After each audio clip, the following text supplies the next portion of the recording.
Hello and welcome to another episode of the RevRx podcast, where we discuss how to thrive in faith, family, and health.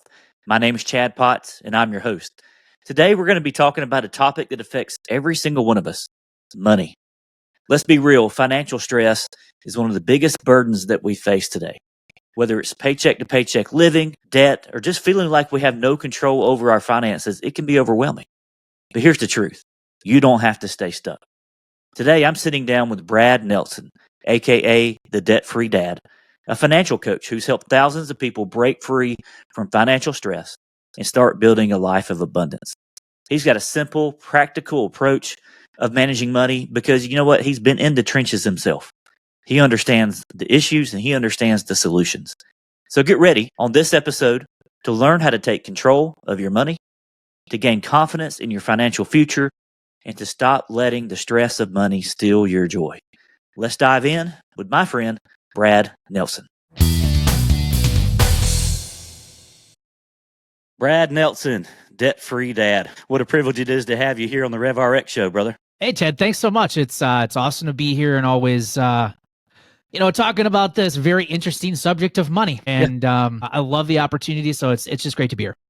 Yeah, man, it seems like a lot of our life revolves around money, doesn't it? Like it or not, and I'm a pastor, and a lot of the Bible talks about money, and, there's a lot out there.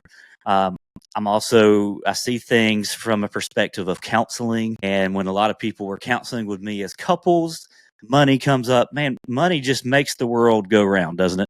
Yeah, it really does. And you could look at the subject of money and think it seems like it's maybe one of the most important things. And the reality is that it isn't. And I try to teach people like our listeners this. It's not the most important thing, but it's what having control over your money does that allows you to focus on the most important things. Wow. And, if you look at money, I mean, it intersects every single area of our life, no matter what, if it's your career or your marriage or your parenting or your social life or your mental health. Like, I mean, it is just always present and always there. But it's amazing how many of those areas can just drastically improve by simply just getting control over your money. And we're not talking like having to, save a ton of money and pay off tons of debt initially, but just having like some hope, having like a plan that's working and you're building confidence, man, it does wonders for your life. It really does.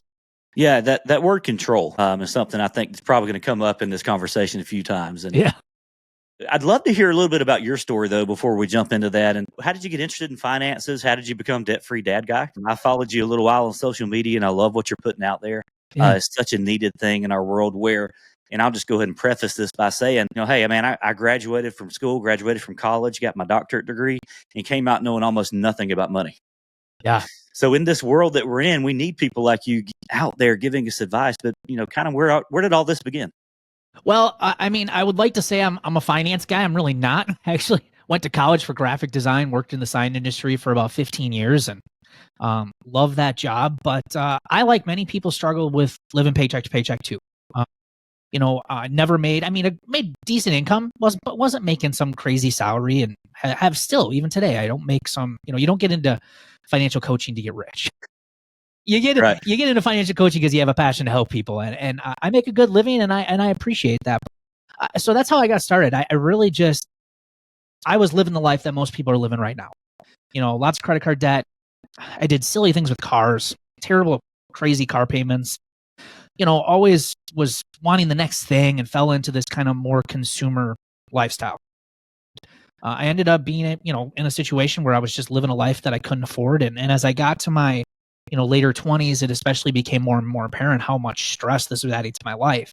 I had no money in the bank. It was constant crisis to crisis living. And on the outside, it looked great. I had a decent house, 2 nice cars, and no one would think anything of it. But on the inside, man, struggling big time. You talked about relationships in my first marriage. Money was a very sensitive topic. Neither one of us agreed what should be done, how we should fix it.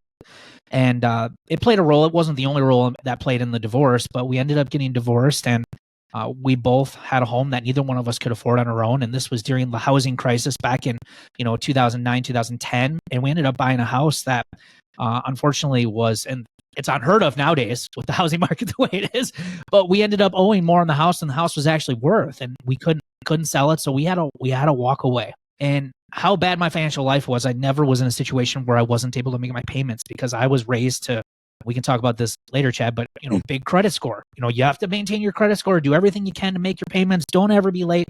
And that's what I live by because that's what my parents taught me. And so that day that I missed that first mortgage payment, man, talk about an ego blow. Like, I'm a failure at life. I had a 2-year-old son, Noah at the time, and and I was just like, man, I gotta get my stuff together. And that's what really was the start for me. Now, before this at all happened, I had the want there, but I wasn't really putting the work in yet. It just, you have those breaking points in life, or those life events that come up where it's like, okay, the only place to go up is up from here, right? We got to get started. And losing that house, it was kind of like that house of cards. It was like card at the bottom, it got pulled out, and all of the cards are starting to fall. And I needed to really make some changes. And so I went out what I like to call was a personal finance crusade. And I just went out there and I just started to learn about it, pick up books, listen to podcasts, take classes, take courses.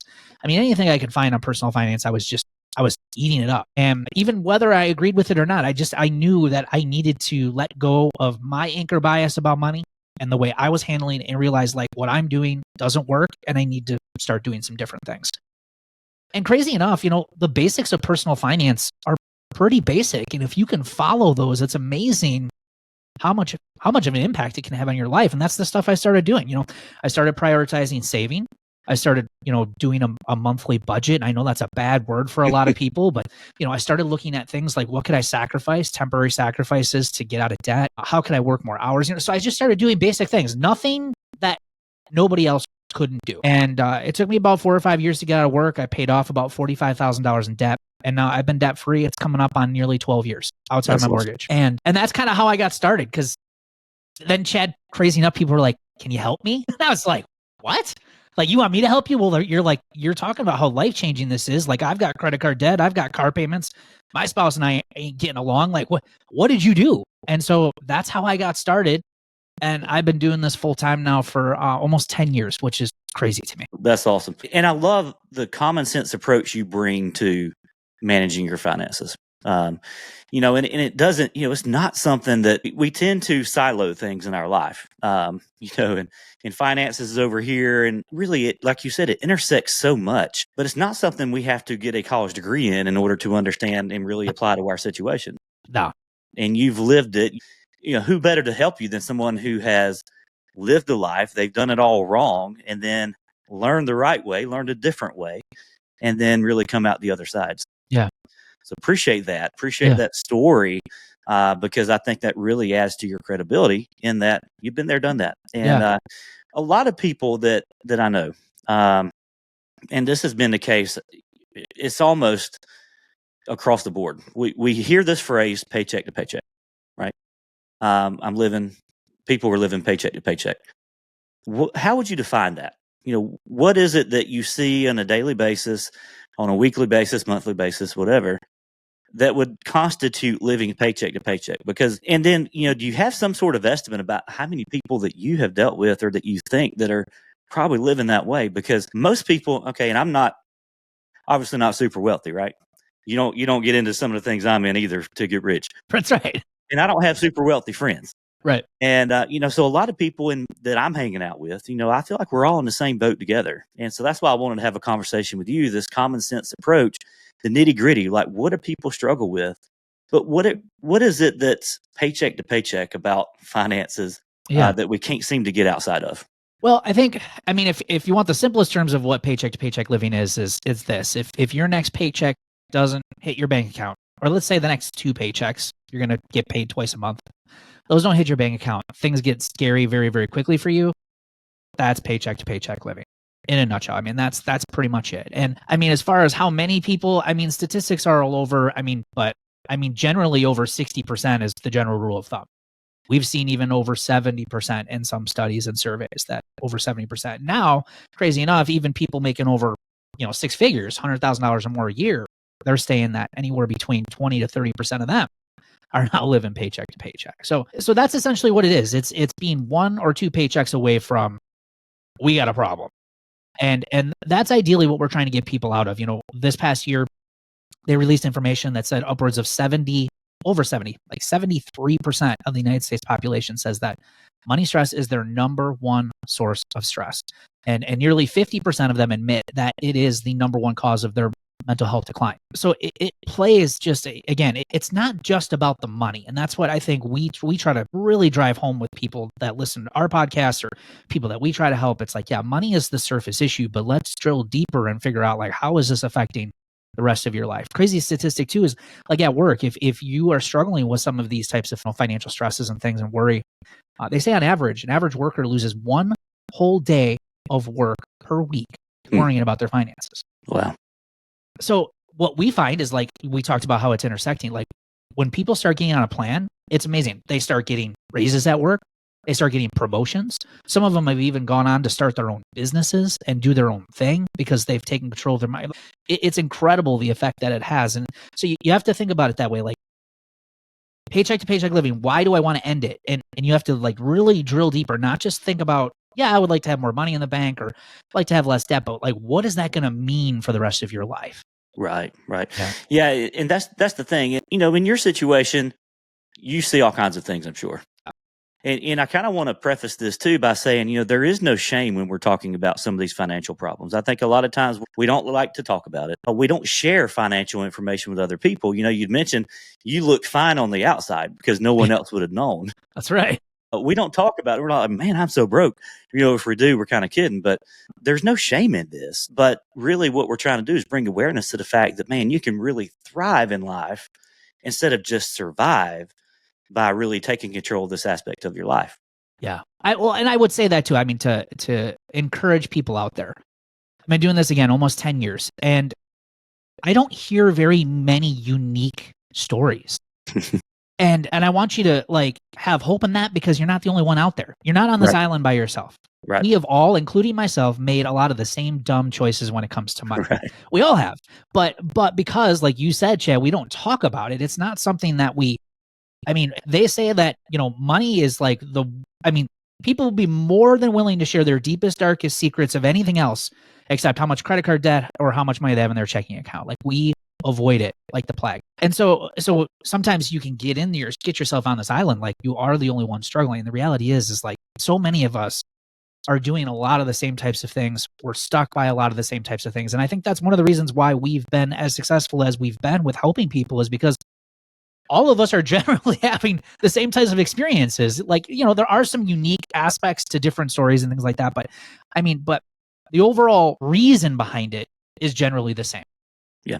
Well, let's talk about some of that because, again, I want to get very practical. So someone's listening to this podcast and they find themselves kind of strapped, living paycheck to paycheck. Again, it's one of those situations where, hey, if your paycheck doesn't come through this month, you know, and I've been in situations to where that has been, you know, you don't have control over a lot of things. Whoever becomes your boss, you know, in the snap of a finger, things can change for you. You know, we're seeing a lot of things in the space I'm in, a lot of big changes, a lot of sweeping changes, and it's stuff that I never thought I'd be dealing with. And so, hey, you never know. If something happened and this month's check didn't get deposited into your account, you might be having trouble. What are some of the most common problems? Because in my experience, and correct me if I'm wrong, it's not a lot of these huge purchases, right? It's not. I mean, I would say it's really about more or less what I feel like a lot of people, they just don't really have a good plan that they're following. A lot of us really lack good financial discipline. And I did too. And that's something that you have to learn how to do. Even today, like, I'm debt free. Like, I still have to choose every day to handle my money better. You don't ever arrive at a point where you never have to pay attention to it. You never have to worry about it, because we're emotional people. And marketing and advertising of products is amazing. Social influence is incredible. And even me, I still make mistakes and get into things that I probably shouldn't, or buy things that I shouldn't because of my behaviors and things. So, you know, you have to keep that in mind. Like, that's the number one thing that you have to keep in mind. Like, it needs to be a commitment in your life that you want to get better. But, you know, I think some of the other issues are just a lack of awareness and paying attention. We shared on our podcast not too long ago, upwards of 50%. And I know I'm going to pick on millennials. I'm one of them too, although I'm right on the cusp.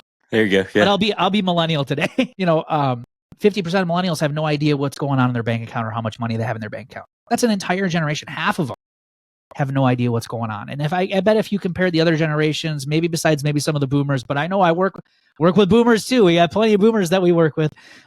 You're probably going to find the same thing. So it's really just from a start, like a getting started standpoint. It's just, let's create some awareness around your money right now. And I think one of the best things that you can do, one of the practical tips you can do after listening to this episode is, when you're done listening, go print out like the last 3 to 6 months. And if you want to be an overachiever, maybe do 12 months of your bank statements, your credit card statements, any digital wallets you're using like PayPal, Venmo, Cash App, anything like that. And just start figuring out where your money's been going. And I haven't had one person come back to me, Chad, and say, I knew exactly where every dollar was going. Nothing surprised me. In fact, it's always the opposite. They come back and they say, I can't believe how much money we were spending on X, Y, or Z. And it's made me sick to my stomach. Like, I actually do have money to save. I actually do have money to pay down debt. I've just been very irresponsible with my finances. So that's one side. Then, there is a group of people, because of way, I don't want to downplay inflation, how expensive living has gotten, because there are a certain group of people that are genuinely struggling because of those types of things. It isn't an overspending problem. They could budget until they're blue in the face. It ain't going to change their situation. So, it's not a cure-all for everybody by any means, but for a lot of people that we work with, they do have some flexibility to start making some of those changes.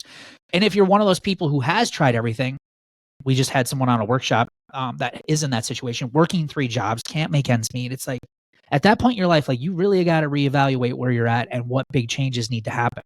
Maybe it's where you live. Maybe it's the cost of living is too high. You might have to leave. And I hate having to tell people that, because those are hard life decisions to make. Life changing. Right. But what's the alternative? Well, if nothing changes, nothing changes, right? Exactly. Yeah. So those would be some of the things if you're just getting started. And then also, Chad, I think one of the big things is I find great value in just having hope. And I think a lot of people who are living paycheck to paycheck, they can't even fathom not living that way, because they've lived that way their whole life, like I did.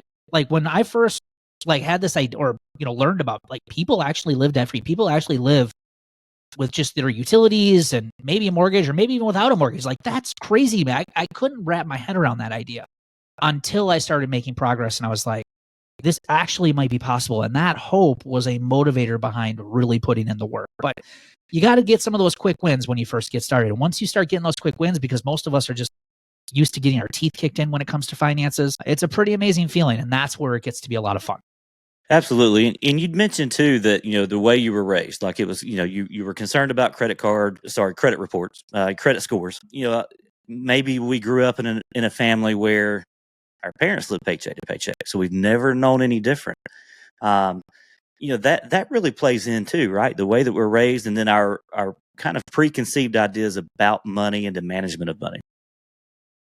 And I think this is one of the, if you're a parent out there listening to this, you're someone who's struggling with your finances, this is one of my motivators for me in my life, as I had a 2-year-old son when all that stuff was going on when I first got started. And I looked at him and I was like, he's going to look at me for like what I'm supposed to do. And sure.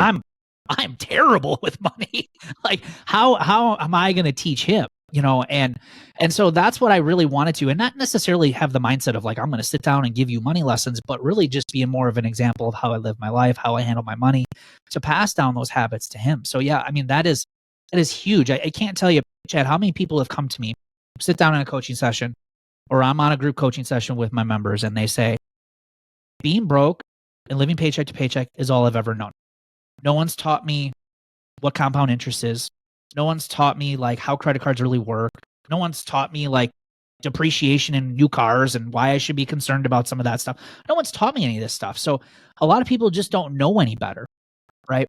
So I think a big part of it is just having that hope and understanding, like, there is a possibility of doing things differently, and it's available out there to you if you're willing to learn about it and if you're willing to work hard at it.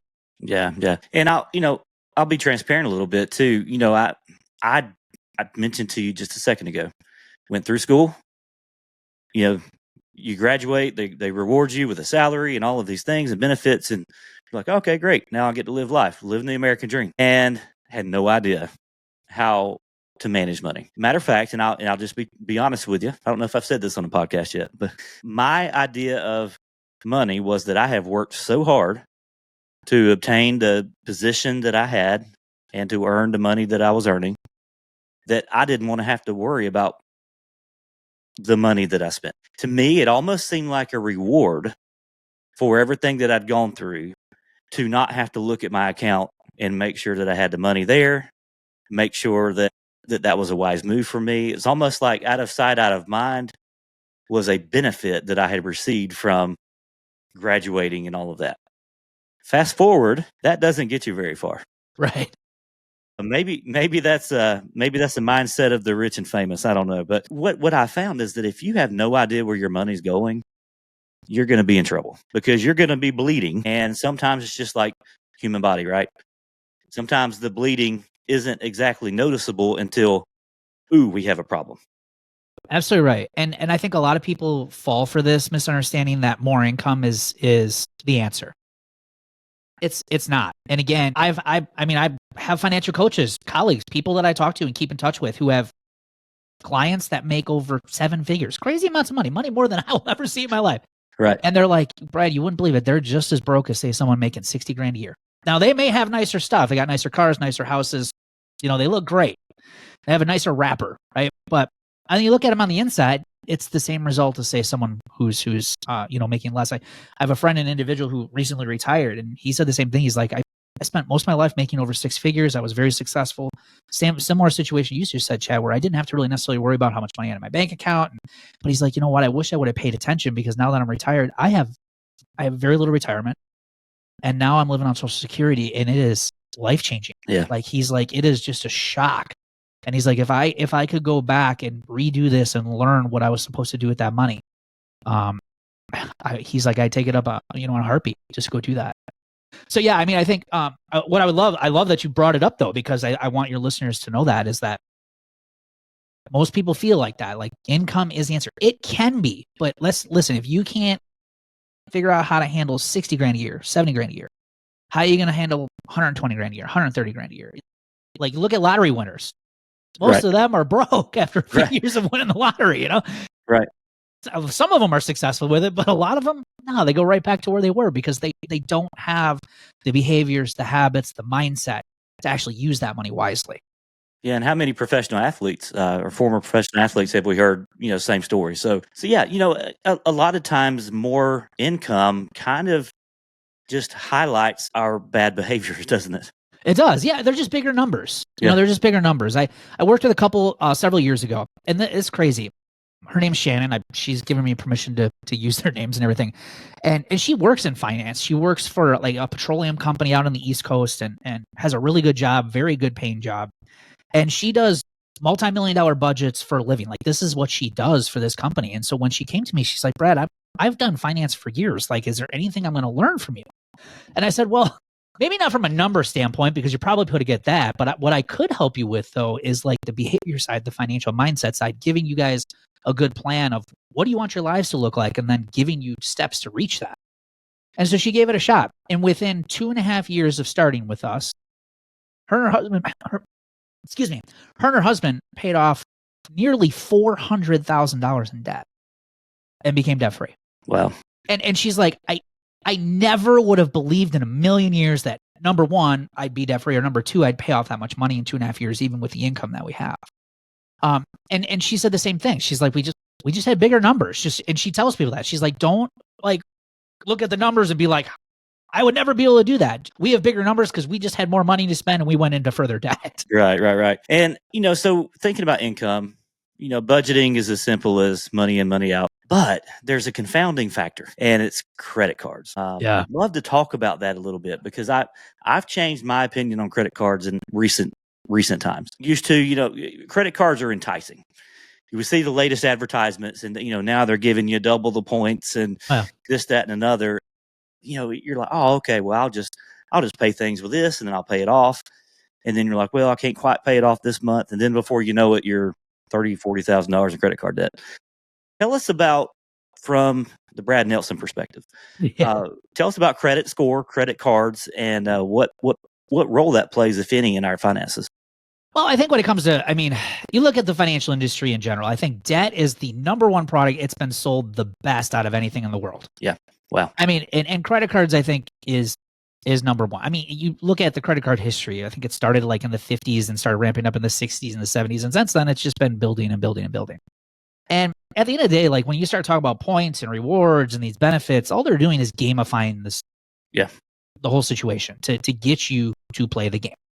And they're betting on you, not paying off your credit card and building interest and all the other stuff on you. And it's just the words that they use in their advertising. Just start paying attention to how they're talking to you about it. A lot of advertising makes you feel bad for what you have or what you don't have. A lot of advertising says, live life now, right?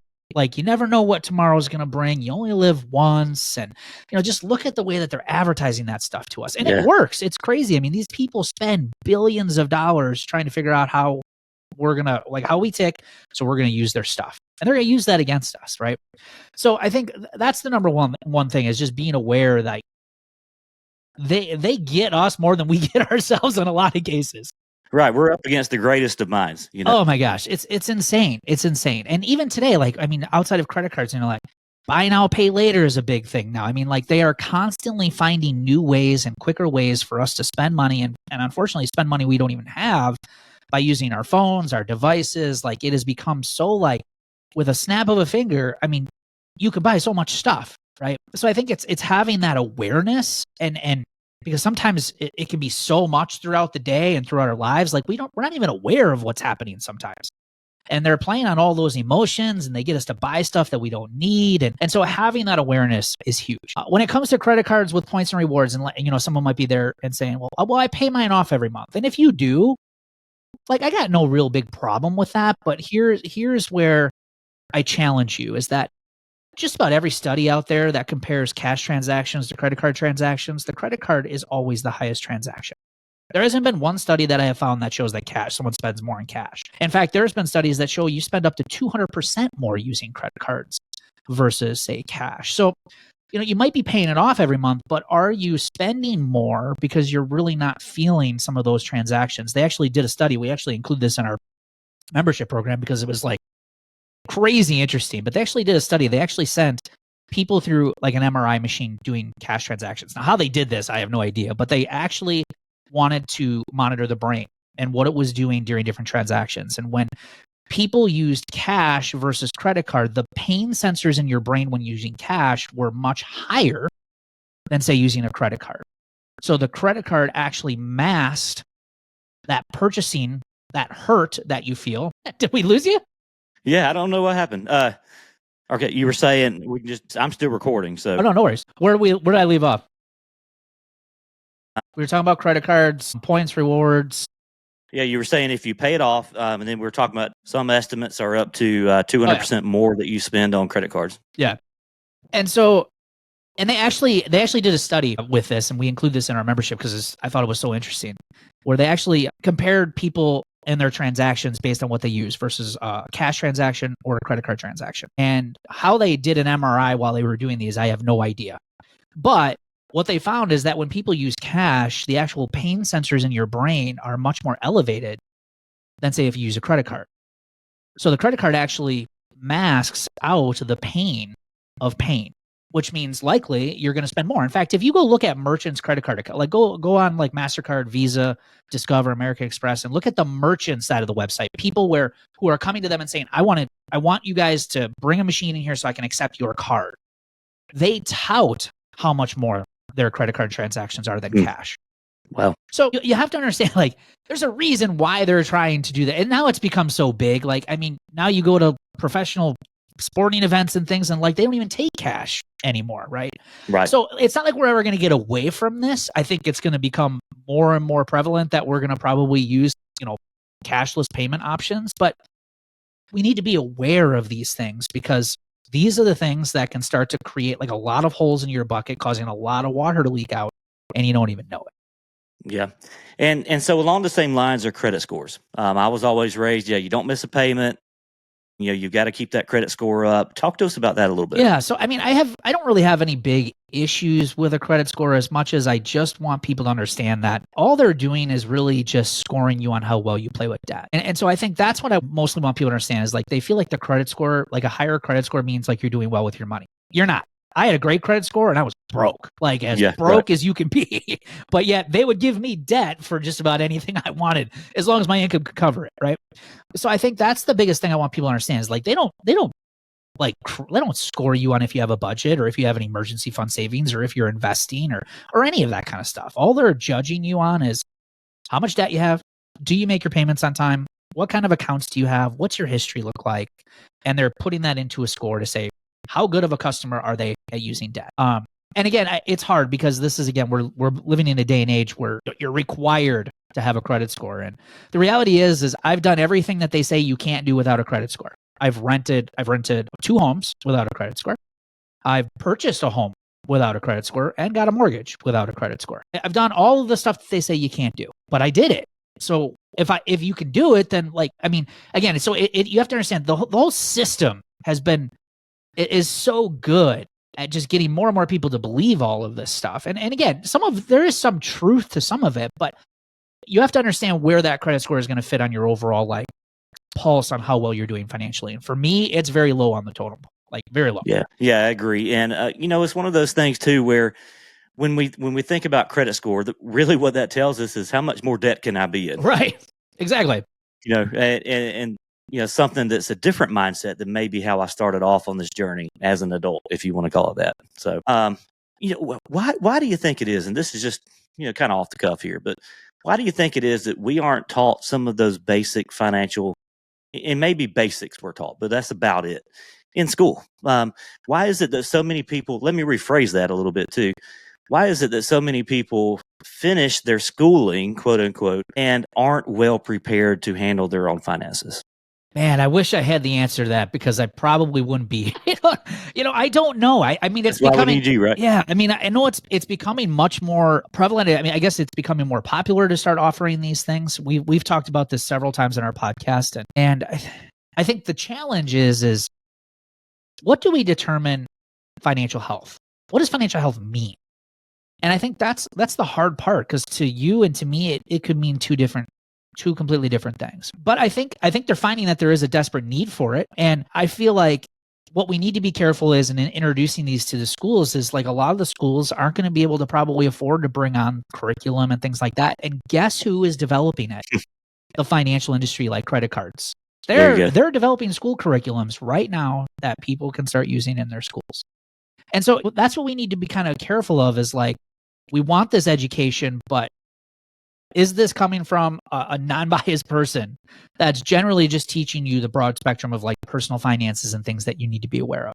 But I mean, there's no reason why, even still, that they can't include classes of things like, the importance of budgeting and how a budget works. I mean, even today, I think having classes that really kind of teach people and talk through 21st century marketing and how they're using marketing and how they can get you to buy, emotional spending, impulsive spending habits, and giving people tools before they step out on the world of how they can combat this stuff. Yeah. There's so much involved with it. There is, and there's a lot of nuances, a lot of individualization that needs to happen, but you're right. The information isn't just enough. We've got to make sure that it's coming from a non-biased source. And so, but it's one of those things where I'm glad there's people like you that can kind of, it almost feels countercultural, doesn't it? Yeah. To be debt free. It is. It's much better today, but when I first got out of debt and when I was first starting, man, the people's eyes, what are you talking about? Even my own brother, who now works for our company, he was my number one hater of getting out of debt. He's like, you'll never get out of debt. You're crazy. Nobody lives like that. You're never going to do it, until I did do it. And then he's like, maybe he's onto something. And then him and his wife did it. And now he works for us. There you go. And I love that. And I love that. But yeah, you're right. I mean, it's kind of a weird thing, but it's fun. I think it's even more fun when we get to give other people hope that, even if you can't wrap your head around the idea of a life without payments or debt free, forget about that. Just instead say, what if we just paid off our credit cards? What if we just built an emergency fund savings so we didn't have to always rely on debt? What are some little things that you could do that could make a huge difference in the overall quality of your life? Yeah. And, bringing hope is, I think, the center of all this, because it's really easy to think you're isolated. It's really easy to think I'm the only one dealing with this. We talked about that earlier. And realizing you're not alone. There is hope.